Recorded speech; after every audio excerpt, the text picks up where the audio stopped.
Welcome to the hour of the time. I'm William Cooper. Once again, make sure you have pen and paper by your side. For tonight, we resume your education into who and what and why, what they believe. And remember, ladies and gentlemen, as I impart this knowledge to you, it does not mean that I believe any of it. I hope you understand that. Some fanatic called my home today and said that in last night's broadcast I had attacked the Christian religion. Well, folks, those of you who know me can imagine my reply.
With the explorations in the Sudan region of Africa of the ruins of Napata, the ancient capital of Ethiopia, which is the Cush of the Old Testament, bringing to light an ancient temple of Amun containing a huge, very large, huge Masonic altar.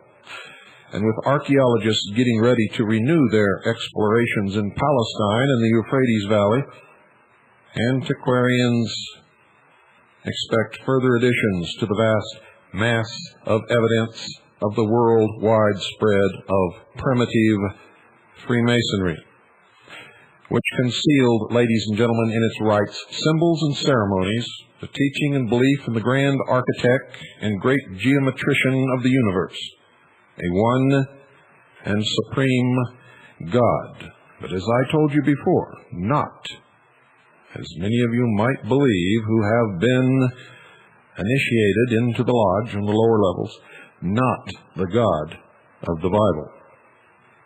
No, this God is a pantheistic God, as you will find out as we proceed. And not only a pantheistic God, well, all will be made clear. We can expect the explorations eventually to bring to light a lot of new material that will link the mound builders of the Mississippi Valley, the Mayas of the Yucatan, the ancient Egyptians, and the Chaldees, ladies and gentlemen, into one distinctly primitive brotherhood. And if you follow the thread, you will find that it leads right up to the present day.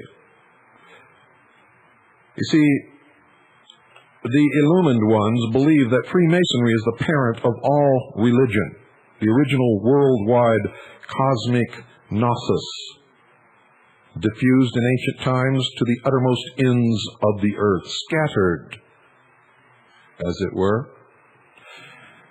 Freemasonry, they believe, is the Pompeii of prehistoric science.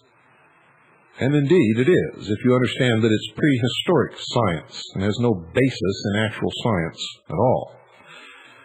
All of the Masonic ritual, its Egyptian signs, its Chaldean grips, its Sanskrit passwords, its ancient Hebrew symbols, its Kabbalistic allusions, and its historical records are supremely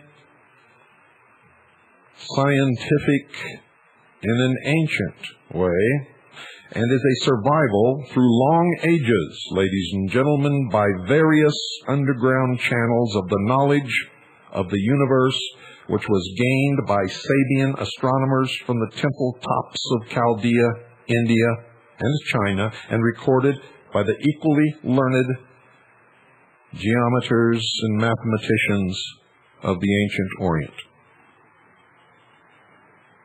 It was this knowledge, concealed within the Brotherhood, that enabled them to build the gigantic sundials, such as that at Stonehenge in England.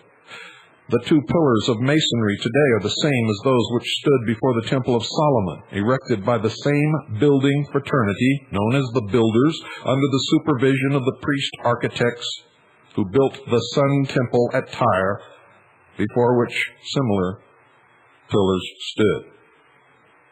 They are the very same pillars as those that stood before the ancient temples in America when Cortez gazed in wonder on the civilization of the Aztecs and then set out to destroy them. They are the very same pillars that fixed the solstitial points in the first crude circles of stone, with a central stone representing the sun, and the same pillars which became the temple of Janus among the Romans, the totem poles of modern savages, and the Jachin and Boas of European cathedrals. You see, the key to the entire secret system is to be found in the ancient method preserved from ages long anterior to their reputed time by the Israelites of using identical characters for letters and numbers, a system called gematria, which I've discussed before, notably in the series which we called the Mystery Schools, or the Mystery Babylon series. Gematria. And upon this system, which a simple mathematical formula 10,565 is shown to be the basic source of all manifested existence, that formula, when presented in the Hebrew letters corresponding to the numbers being Jod, Ha, Veh, or in English, JHVH, or Yahweh, or Jehovah. Now, if this remarkable fact had been confined to the sacred writings of the Hebrews, it might be accepted as a peculiar outcropping of national genius. But this is not the case. Most of you just can't understand it when I tell you it's not the Jews. It's the Brotherhood, of which many Jews are a part. But so are many Episcopalians, and many Catholics, and many atheists, and many agnostics are all a part. You see, my research has revealed the presence of an esoteric means hidden, secret, or mystery Jehovah worship throughout the entire ancient world is the basis of all of the outwardly pantheistic cults. Not the God of the Bible, but a pantheistic God. The real knowledge being concealed from the mass, or what they call the profane, by the priesthood and rulers, because they claim it was too high for them to grasp. But the truth is, this hidden knowledge was used to control them throughout the ages. The worship of the great first principle, defined and also hidden by the mathematical Jehovah glyph. You don't know what I'm talking about yet, so don't form any premature conclusions, was at one time spread over the whole expanse of anciently civilized America, whether represented by the vanished race of mound builders of our own United States or the perished races of Mexico, Central and South America. This latter wonderful fact may as readily be verified by the visitor to such a purely American collection as that in the Smithsonian Institution in Washington, or the American Museum of Natural History in New York City, as by the digger in Euphrates mud or Egyptian sands. For the proof stands out once you understand the symbols. The crowning secret of the ancients, as well as of our own time, is that the study of the structural proportions of our universe as evinced in lines of force and direction, cyclic time periods, celestial areas, and visible parts reveals, ladies and gentlemen, the fact that it is of definite form, perfectly balanced proportion, and just such a synthesis of the principles of pure geometry as to show that the features exhibited are from the same causative source as that which geometrizes the snowflake, the crystal, and the flower blossom. Hence the expression used in Freemasonry of the grand architect and the great geometrician of the universe.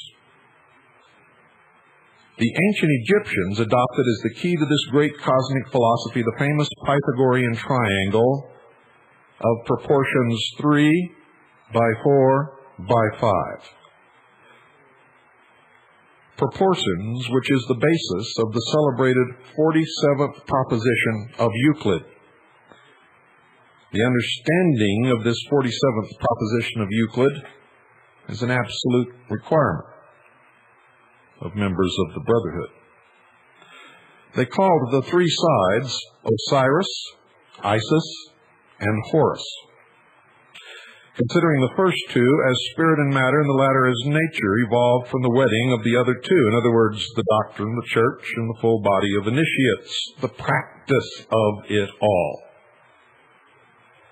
This triangle, represented as the eye of Horus and typifying the sun, became the all-seeing eye of Freemasonry, and it is clearly visible on the reverse of the Great Seal of the United States of America, on every single $1 bill that you have in your wallets right this very moment.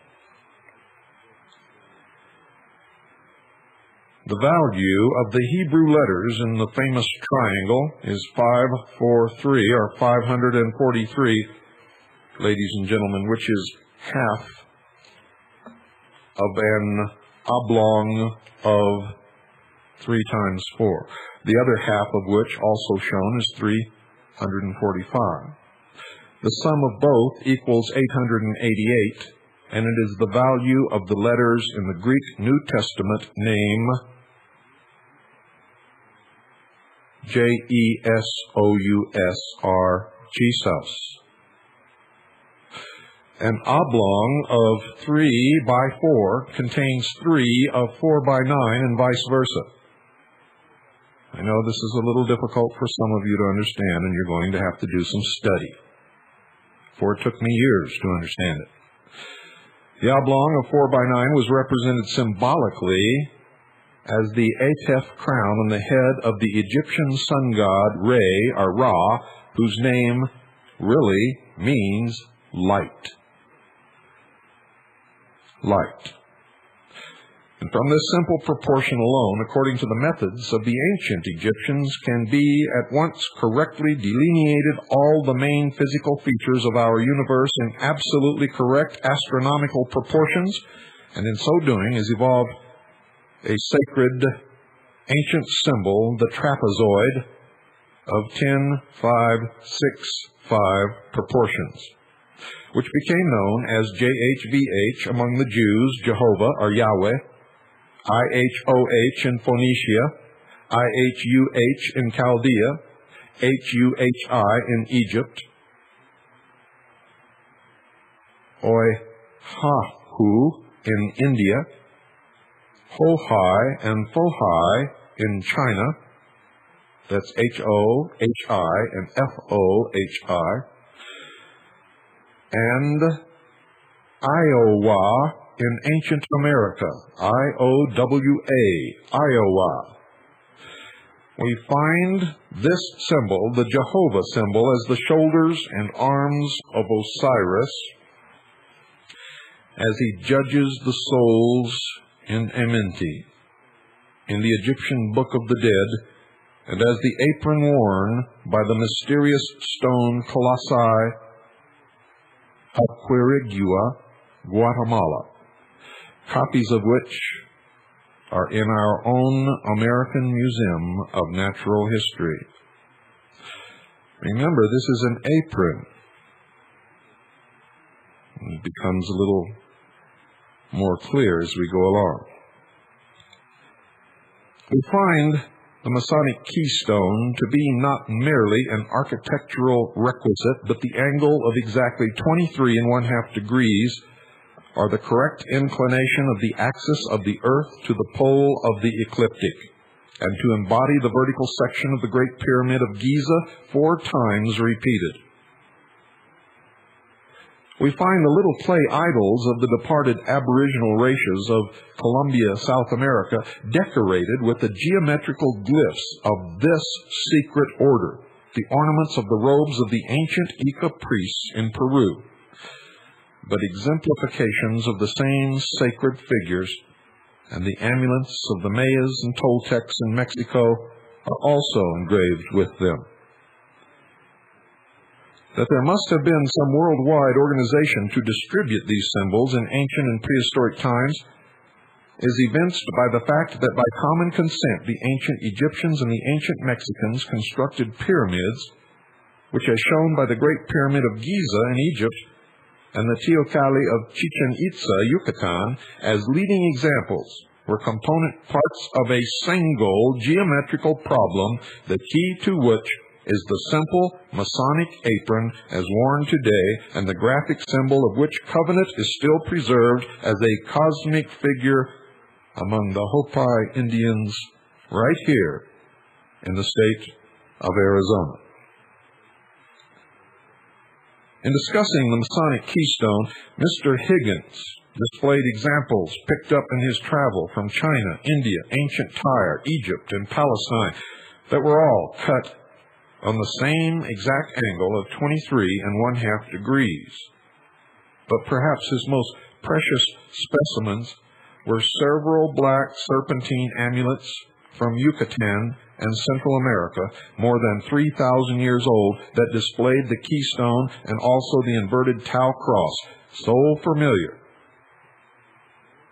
to Masonic brothers in their lodge work.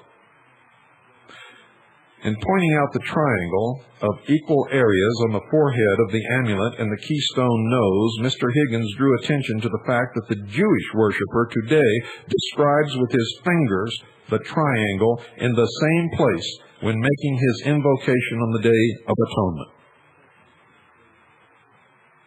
Another very rare specimen was an early Akkadian or Hittite seal expressing a triangle with 3 Masonic dots and the sacred proportions of 3 by 4 and 4 by 5, a total of 16, meaning Yah, or J-A-H, which means the universe.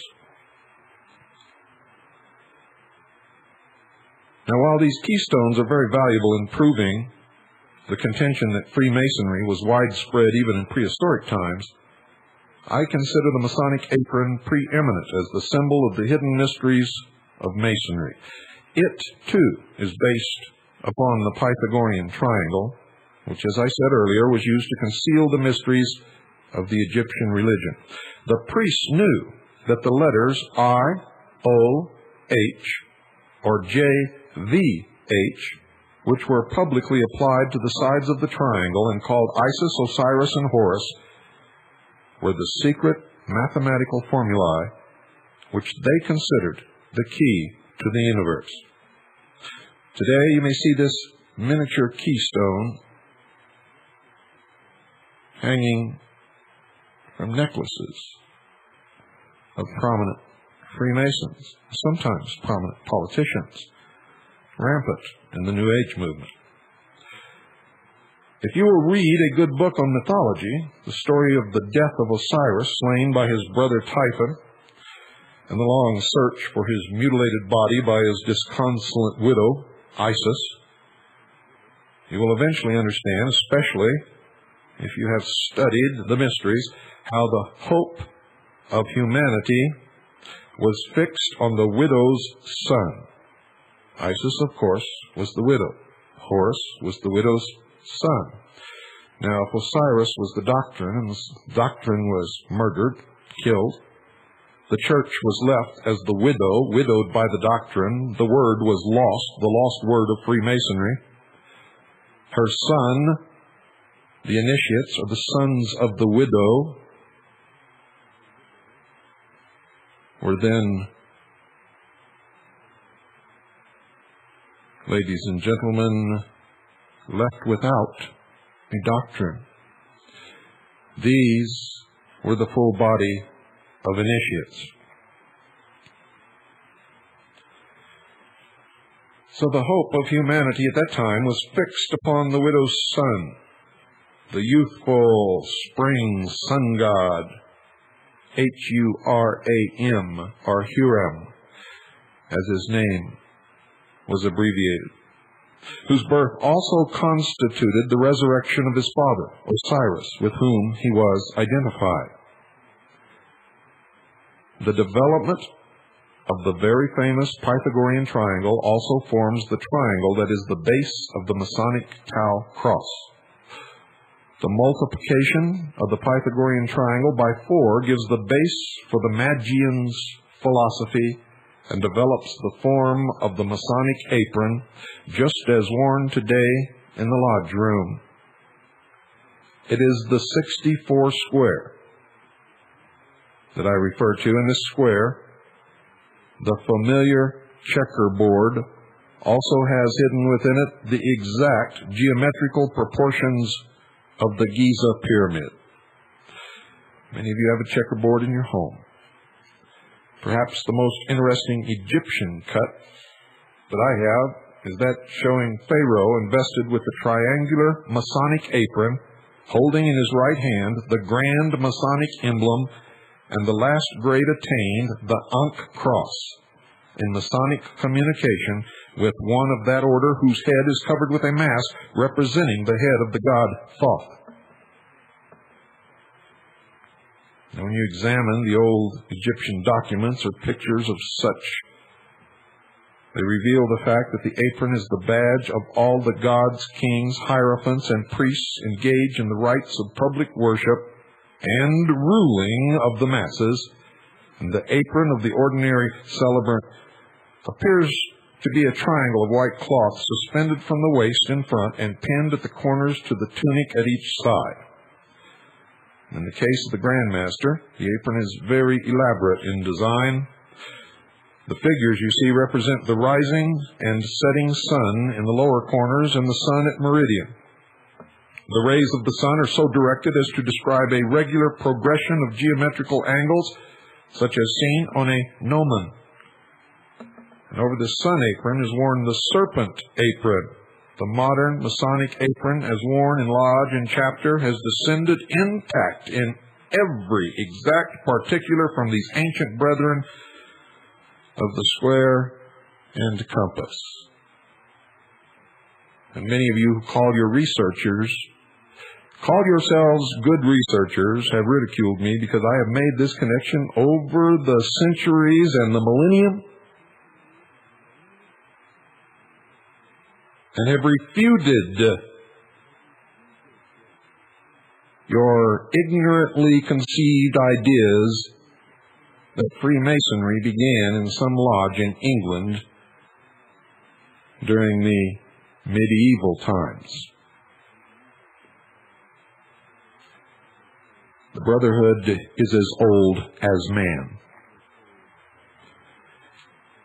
It can be readily shown that the secret of the apron resides entirely in its proportions and showed by a diagram that they were based on a triangle having an apex of exactly 54 degrees and two bottom angles of 63 degrees each.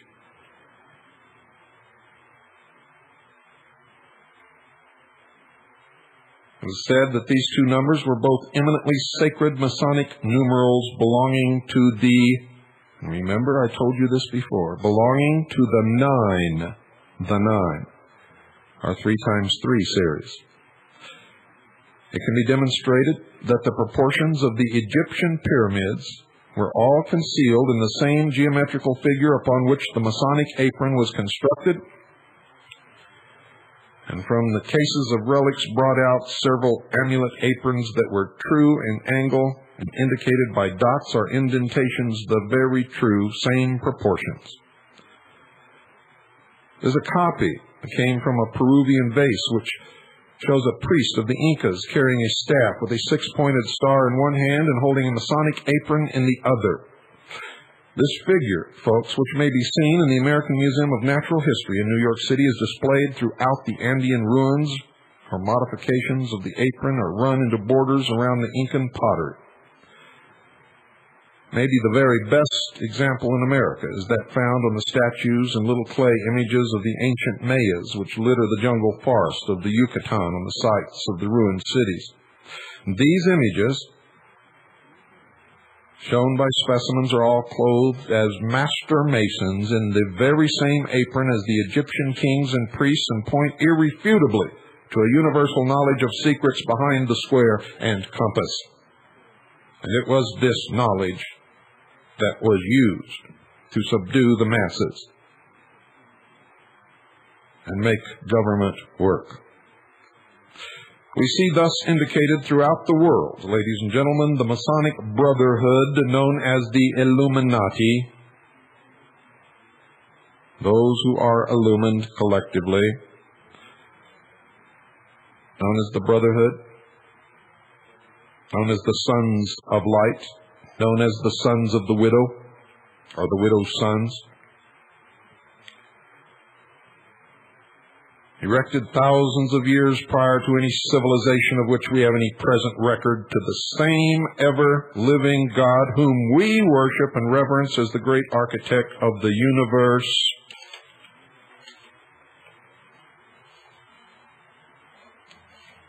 Today, around the world, in the lodges of all the brotherhoods, by whatever name, by whatever occupation, it is the same. It is not the same God that we worship in the Bible, whether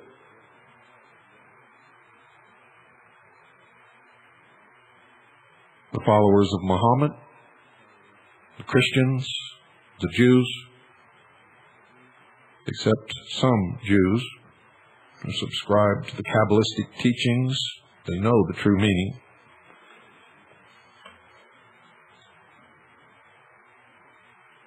Through the mists, ladies and gentlemen, of antiquity loomed the history, the monuments, and the crumbling ruins of the vast Mesopotamian empires,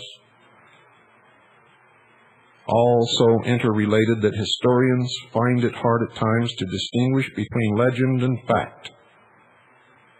But there are still intelligible, despite the beating of the winds and rains, carved in stone or engraved on tablets, buried in the ruins of the temples, evidences that Freemasonic craftsmen met in lodges then, just as they do today.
if we were to attempt to trace Freemasonry back from generation to generation, lodge to lodge, for only a few hundred years, we would have a very difficult task. This is what many of you run into. And you don't know how to get over the wall. The mystery hedging about what they call the craft and the long periods of persecution and suppression make the difficulties nearly insurmountable until you learn to stop looking for names and lodges and follow the thread of their belief, teachings, and symbols. And if you're willing to credit Masonry's own legends of its past, which aver to it always have been a guild of sacred and symbolic architects, temple builders, and furnishers, then we leap back over the enormous periods of time which separate us from the earliest historical records of the human race. In our own day, we worship Almighty God under the abstract name of Jehovah, giving the latter no more technical significance than that of an ineffable name representative of the divine power and majesty, simply because somebody told us that that's what we were supposed to do. Can't challenge what you're told, can't challenge what you're presented with. My God, read your own Bible that you say can't be challenged and study the story of Job, who challenged God himself and came out the victor. What is the matter with you people?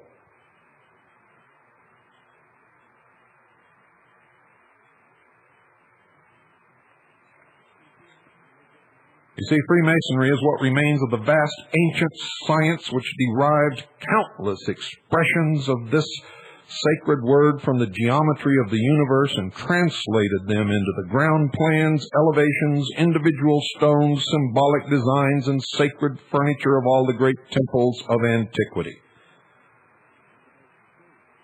One of the most curious discoveries of modern times is contrary to the generally accepted idea that Jehovah has ever been the center of a pure monotheistic religion like that of Israel and unassociated with idolatry or graven images as reprobated by Jewish sacred law. Jehovah worship was originally the secret adoration of the hidden source of life, conceived only by the illuminated priesthoods and their pupils, because discoverable only through a science far above the heads of the sheeple, or the profane, as the people in the mysteries call all of us before we learn to use our brains.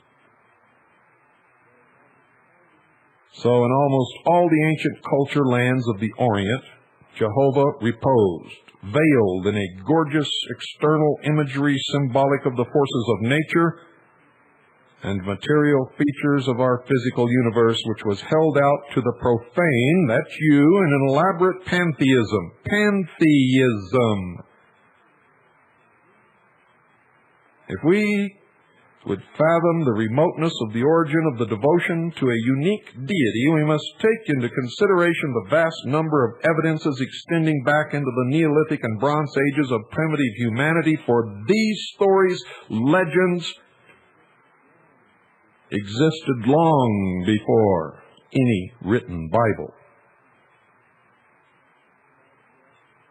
When the pride of wealth and conquest among the great civilizations of the Near East, Chaldea, Babylonia, and Assyria, were displayed in the palaces, towers, and temples abounding in the valleys of the Tigris and Euphrates, Jehovah was already older than the eternal hills and set forth in 1,000 symbols which only the priesthood could interpret. The great human-headed, lion-bodied, bull-horned, and hoofed and eagle-winged monsters which stood at the temple gates were symbols of Jehovah and rebuses of his name. And the story of Ezekiel's vision is not a recounting of the landing of a flying saucer, but is his own encounter within himself with this God, Jehovah.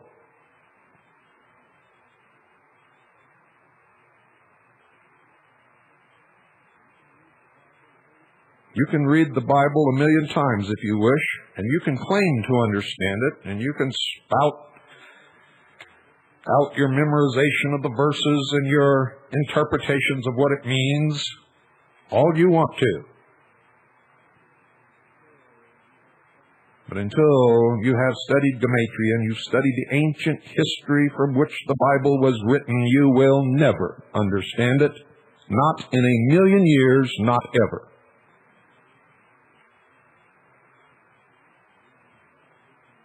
In the region of the Tigris and Euphrates, this region, which has produced almost all of the familiar Old Testament legends, the creation, the first fratricide, the deluge, the Tower of Babel, Samson, and dozens of other symbolic myths which have been found in the cuneiform scratched clay libraries of that distant land and day. There are many evidences that the original legend, which crystallized into the worldwide Masonic epic, and yes, that's exactly what it is, had its first concrete expression on the banks of the Euphrates. And throughout that region are found the first evidences of the cultivation of Masonry or the Brotherhood in a purely symbolic or speculative sense, in the existence of innumerable miniature stone amulets cut in the sacred geometrical dimensions, principle among them being the keystone, discovered during the investigations of the ancient sepulchres of that region.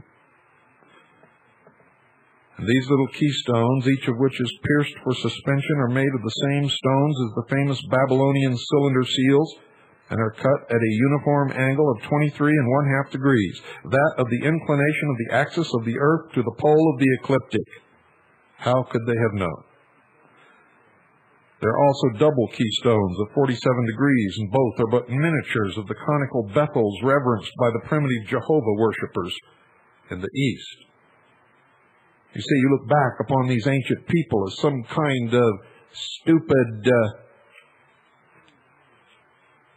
cavemen with a club in one hand and a bladder of wine in the other. And it's not so, ladies and gentlemen. For they knew many things back then that we are just now beginning to rediscover. And I say rediscover because they knew it, and it was lost over the centuries. There's a tradition in Freemasonry within the Brotherhood that the mythical King Nimrod of Babylon was protector or grand master of every trade guild, including that of the architects.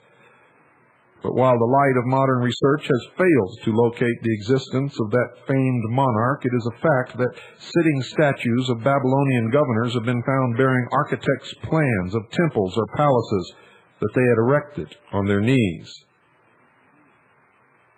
One of Gudea, Patesi, or Viceroy of Erech, so posed, is now in the British Museum. And not only are innumerable Masonic symbolisms of our own day discoverable among the remains of these people, but remarkable sculptured scenes which will at once be recognized by anyone who studied the mysteries as correct representations of scenes of ancient initiation. And to those who have been through these initiations or who have studied them as I have, they are very familiar, strangely familiar.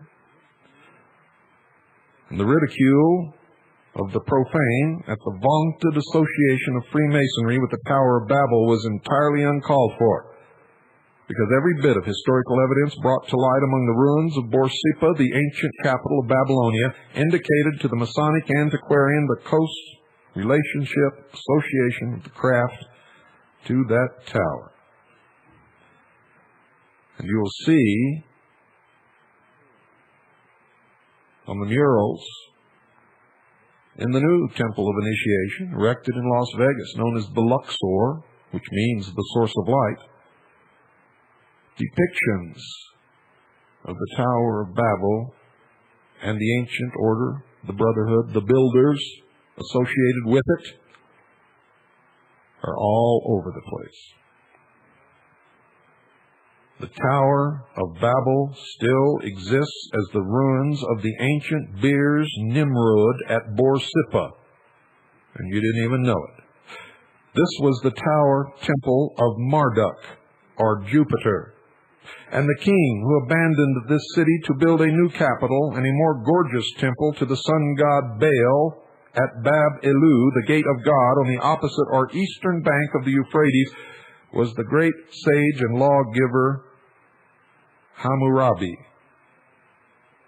the Amraphel of the Bible and reputed original author of the laws of Moses. The facts are these. One of the titles of the sun god Baal, which was widely adopted by Eastern monarchs of a later period, was Salmanusar, or Savior King. This was literally King Solomon, which is also the meaning of the Babylonian royal name Shalmaneser. The king was the servant of his God and the executor of his mandate in erecting a temple to the Most High.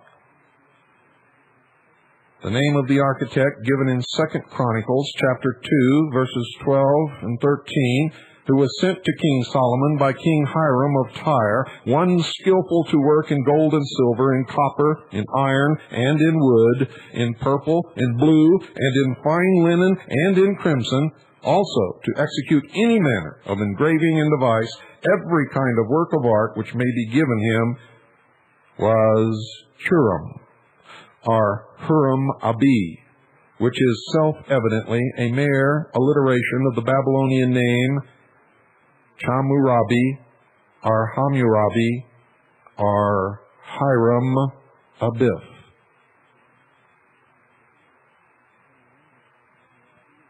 The fame of Hammurabi is just of the sort which would have made him the hero of countless legends for centuries to come, and indeed, that is exactly what has happened.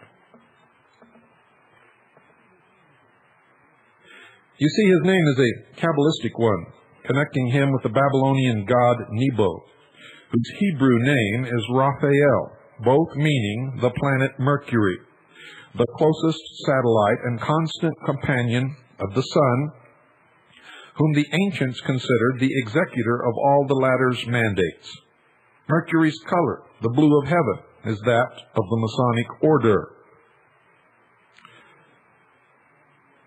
The precepts of Hammurabi concerning the habit of daily prayer in the temple, the protection of females, the humane treatment and just wages of laborers and artisans, and the relief of widows and orphans are all of a truly Masonic character.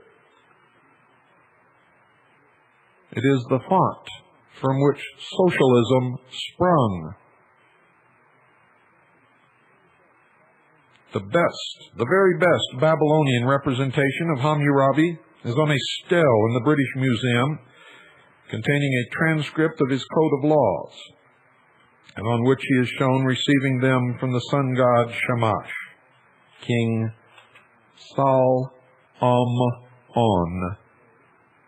the edge of whose robe is an angle of 66.5 degrees, or the inclination at which the Earth's axis crosses the plane of ecliptic. To a Freemason, folks, there is much meaning in the statue of Hammurabi. Geometrical analysis of Rawlinson's architectural reconstruction of Babel's famous tower from actual measurements of the ruins shows that it was one of those vast puzzles in which the ancient seers absolutely delighted. The squares of its elevations being evenly divisible by a vast variety of the cosmic proportions perceived to be those employed by the great architect and geometer in the construction of his universe and foreshadowing the destiny of man. The names of the materials in which the great artist who built King Solomon's temple was to work were not merely those of material colors or substances, but the symbols of the 7 planets and 4 elements, earth, air, fire, and water, which play an equally prominent part in the mythology of the ancient Babylonians, the symbolism of the Jewish tabernacle and temples, and that of modern Mystery Babylon. Each of the planets, ladies and gentlemen, known to the ancients, which was at the same time a god, was represented by a metal and a specific color. The Chaldean temples were of 7 stories, each smaller than the others as they rose. The lowermost chamber was that of Sheb, or Saturn, colored black. The next, that of Marduk, or Jupiter, colored orange. Next, there was a red stage for Nergal, or Mars.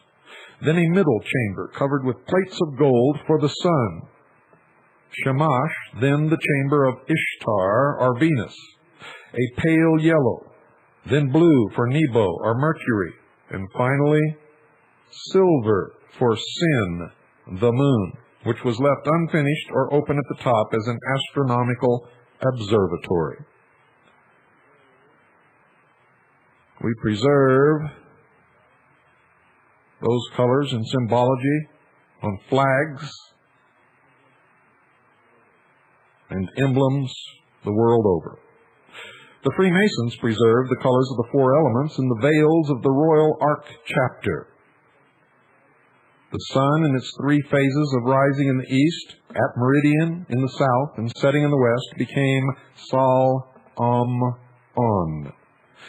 Hence the ancient morning greeting of Salam, and the designation of the dying sun god who will rise again as Om-On-Al, or Emmanuel, and the Hebrews turned Salmanusar into Sar Shalom, or Prince of Peace, and played many other strange tricks with the old Kabbalistic lore of the Chaldeans, which is preserved by the Brotherhood even today.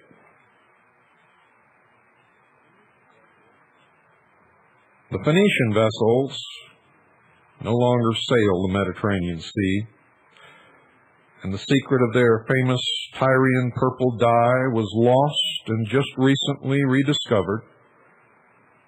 But no traditional association of the ancient craft possesses more absorbing interest for the modern student of the mysteries than that which links the fame of ancient masonry to the venturesome seafarers whose winged argosies visited at least 3/4 of the globe in the morning of the human record. This is indisputable. Freemasonry is not altogether oblivious of her debt to the brave Phoenician race, aside from the luster cast by particular characters of Phoenician origin and the infamy or fame to which they are due. The ancient charges, folks, especially tell us of the order's indebtedness to the Venetians. The Venetians, as the Phoenicians are quaintly denominated in the same naive language of medieval England, which calls Pythagoras Peter Gower.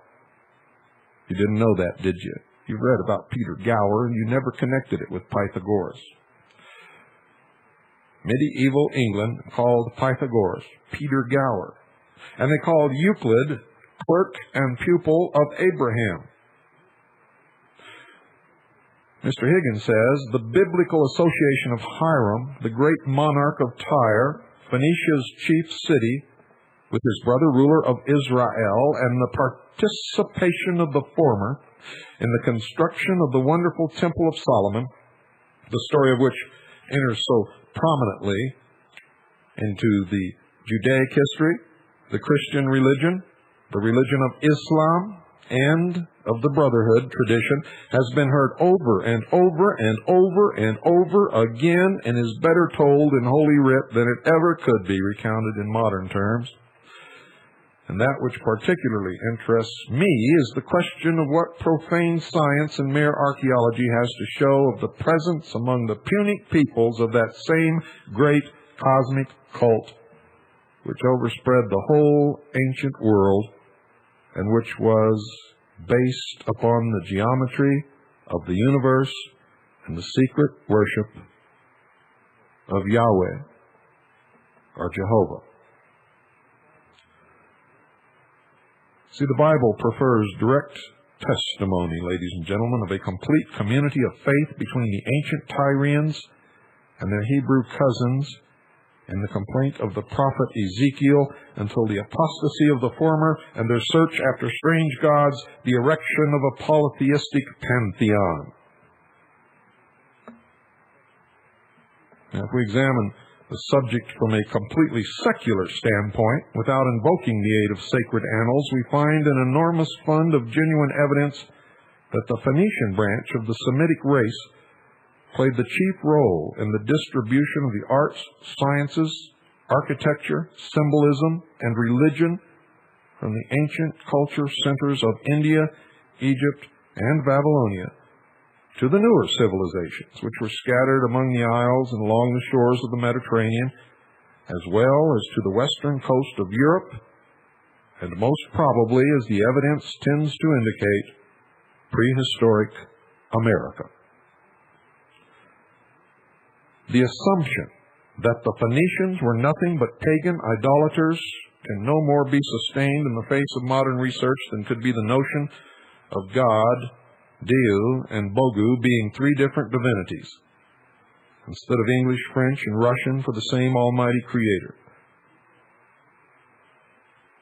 The people of ancient Tyre, Sidon, Aradus, Byblus, Berytus, and other Phoenician localities spoke a language so closely allied to Hebrew that one must necessarily have been a dialect of the other. And it is absolutely true, folks, that if you claim a heritage, there must be a root in the language, or there is, and cannot be, is not a heritage.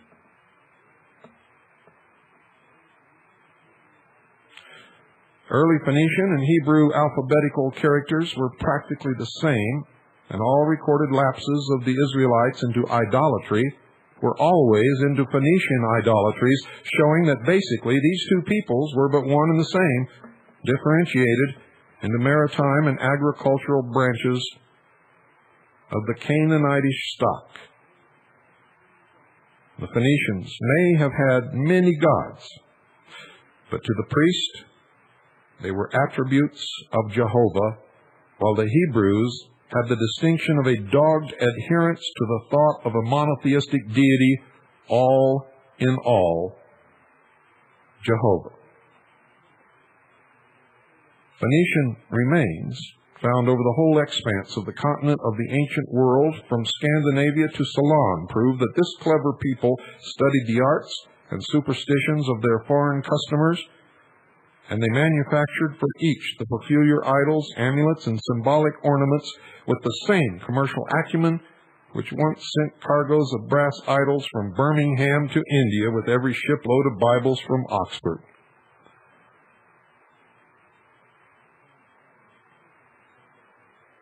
King Solomon's temple is shown by archaeology to have been a typical Phoenician edifice.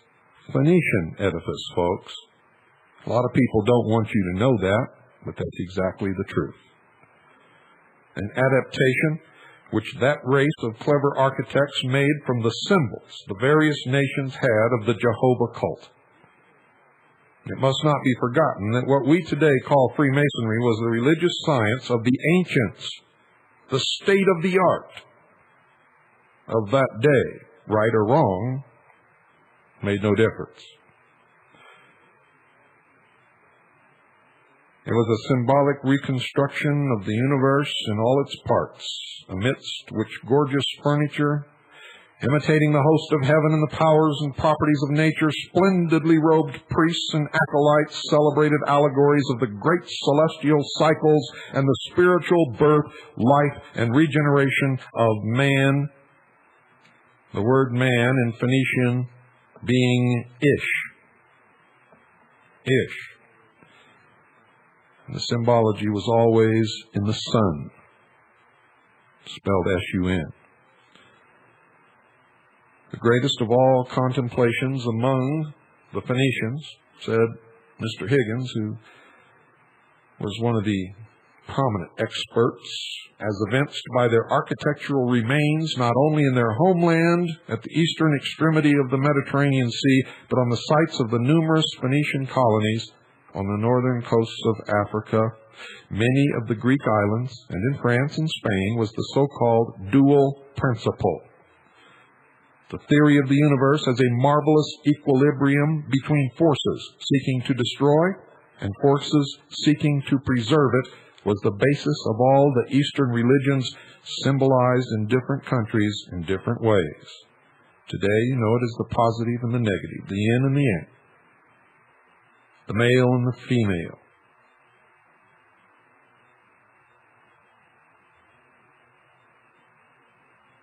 The Mongols employed the yan and yin symbol, the Hindus, twin fishes. That's really what the twin fishes stand for, folks. The Egyptians, twin serpents and twin pillars. The Phoenicians copied the fishes, the serpents, and the pillars. But the greatest contribution they made to the brotherhood was in the prominence they gave the pillars. You see, they used such pillars on the porch of their great temple at Melkarth, at Tyre, and copies thereof wherever Punic settlements were effected. The modern Mason can recognize these pillars in his lodge, and they were the two pillars flanking the entrance to the Temple of Solomon. They were not original, they were copied from the Phoenician temple in Tyre.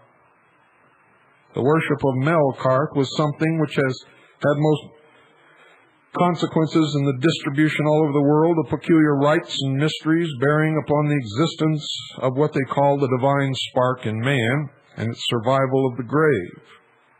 It's the principle that they use to convince their initiates that man is God. It is the Luciferian principle. Melkarth is said to have meant king of the city of Tyre and was identified by the Greeks with Hercules because, like Hercules, he was an incarnation of the solar principle of the sun and was afflicted in some peculiar manner by each of the 12 signs of the zodiac which lay in wait to slay him. Melkarth was also called Baal, the Lord, and Adonai, the Lord, which means exactly the same thing. The Adonai above was the spiritual prototype of the Adonai below, and the Phoenician mystery showed the blameless life, tragic death, and glorious resurrection of the being as an example to mankind. All of the Phoenician symbolism shows that wheat and grapes were the symbols of matter and spirit in this connection. Joseph's dream of the baker and butler was but a Phoenician allegory of the death of matter and survival of spirit. Good night, and God bless you all.